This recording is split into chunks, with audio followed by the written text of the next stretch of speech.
પહેલગામમાં ધર્મ પૂછીને હિન્દુ ધર્મના 27 નિર્દોષ લોકોની હત્યા કરવામાં આવી. એ સંદર્ભે કેશોદમાં શ્રદ્ધાંજલિ કાર્યક્રમ યોજવામાં આવ્યો. કેશોદના 4 ચોક ખાતે ભગવાન શ્રી રામની પ્રતિમા પાસે કેશોદના વિવિધ સામાજિક સંસ્થાઓના હોદ્દેદાર, પદાધિકારી અને હિન્દુ યુવા સંગઠન કેશોદના હોદ્દેદાર, વિશ્વ હિન્દુ પરિષદના હોદ્દેદાર, કાર્યકરો કેન્ડલ માર્ચ 4 ચોકથી શ્રીરામ મંદિર સુધી કાઢવામાં આવી અને શ્રીરામ મંદિર ખાતે પ્રાર્થના સભા યોજી શ્રદ્ધાંજલિ આપવામાં આવી.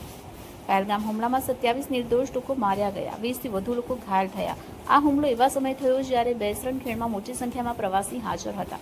આ ઘટનાથી સમગ્ર દેશમાં રોષ ભભૂકી ઉઠ્યો છે. રામ, હું છું વિશાલ સોલંકી, હિન્દુ યુવા સંગઠન કેશોદ તાલુકા પ્રમુખ.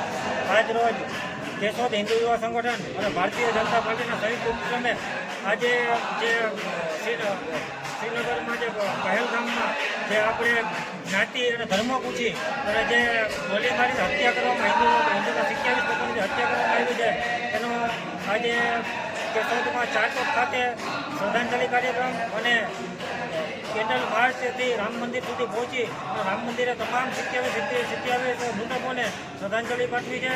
ભગવાન શ્રી રામના ચરણોમાં એવી પ્રાર્થના કરીએ છીએ કે તમામ મૃતકોને ભગવાન અને આત્માને શાંતિ આપે એવી પ્રાર્થના કરીએ છીએ અને સરકારશ્રીને પણ વિનંતી કરીએ છીએ કે આવા હિન્દુ વિરોધી મુસ્લિમ સમાજના મુસ્લિમ આતંકવાદીઓને જે હુમલા કરેલા છે એ અમે હિન્દુ યુવા સંગઠન સખ્ત વિરોધમાં તેને વખોડીએ છીએ અને એની સખ્ત નિંદા કરીએ છીએ કે આવા હુમલા વારંવાર ન થાય એવી સરકારને પણ વિનંતી કરીએ છીએ કે આની ઉપર કાયદેસરની કાર્યવાહી થાય અને આ કાર્યક્રમમાં ભારતીય જનતા પાર્ટી, ભારત વિકાસ પરિષદ, આઝાદ ક્લબ, વિશ્વ હિન્દુ પરિષદ, બજરંગ દળ, તમામ કેશોદના નામી અનામી હિન્દુ સંગઠનો અને તમામ હિન્દુ સમાજો જોડાયો છે.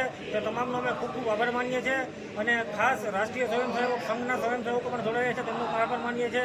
આવી જ રીતે હિન્દુ યુવા સંગઠનના તમામ કાર્યક્રમમાં આપ સૌ સાથ અને સહકાર આપો એવી વિનંતી અને હિન્દુ સમાજને આપણે એક સાથે રાખીને હાલીએ એવા તમામ સંગઠનો સાથે બેસીને પ્રયત્ન કરીએ. જય શ્રી રામ.